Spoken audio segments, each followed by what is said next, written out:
Hi, my name is Dr. Daniel Fox. I'm a psychologist in the state of Texas, and today I wanted to talk about the fear of change.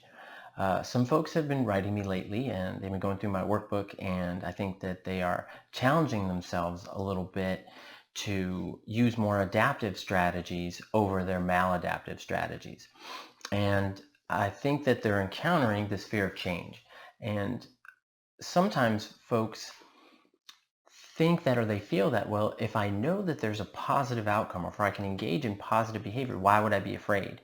So they believe that the fear is signaling that they're doing something wrong, that they're going to fail, or that they're going to have more problems or other types of issues, that their BPD is going to kick up or get worse, or their depression may get worse, or other things may get worse by using these new adaptive and healthy strategies.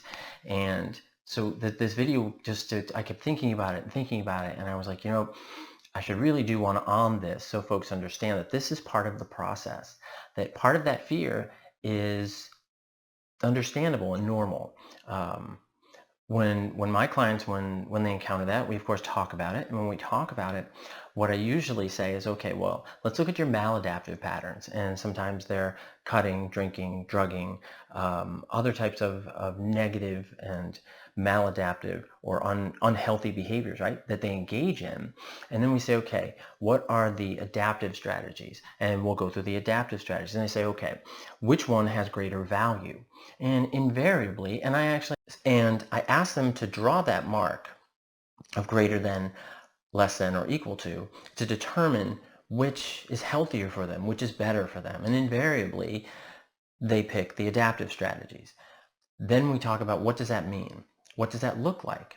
So when you stop and you think, okay, instead of perhaps blowing up or screaming and yelling at someone, you want to use an adaptive strategy, which is to slow yourself down. But all of those endorphins and all of that energy is still going, still going, still going. So what do you do with it? You exercise, you burn it off.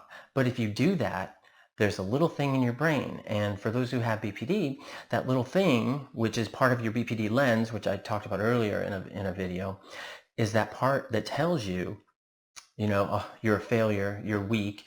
This is reminiscent of a past experience you had, maybe where you were treated poorly or neglected or abandoned or something like that.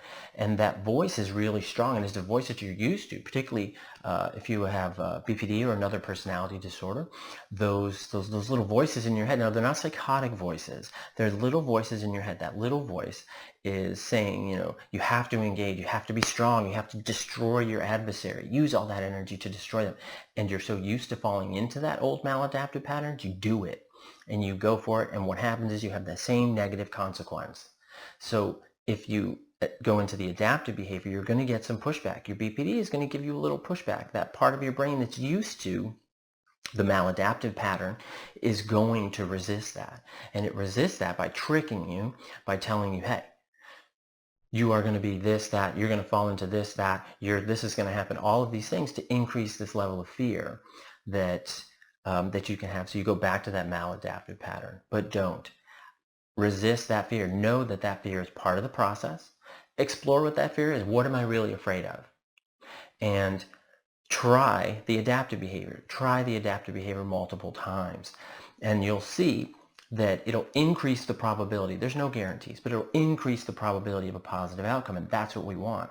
That's what I tell a lot of my clients, is we want to increase the probability of positive outcome, of you asserting, right, your power, your empowerment, your understanding about the world around you, about who you interact with.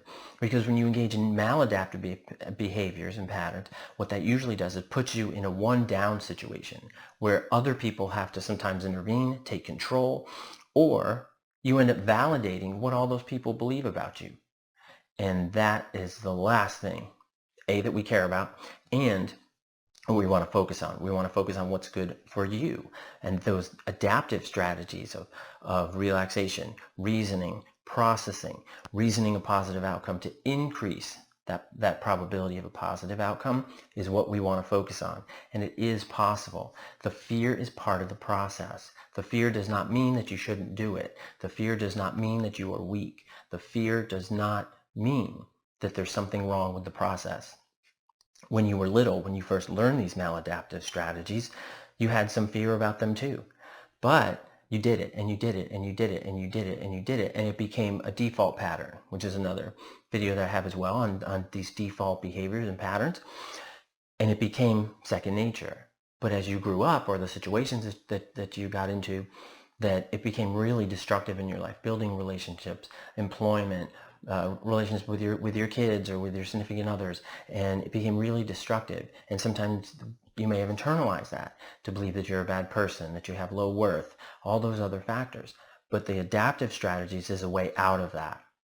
The adaptive strategy is a way to reason and use that to go forward in an empowered way, in a strength-based way, and in a way that is good for you, that increases the probability of positive behavior.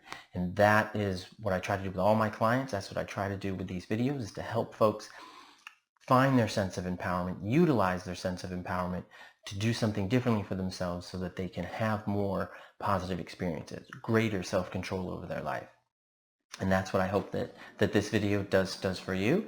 And I hope that you have the printer is turning on, so that's nice. But I hope that this video was helpful for you.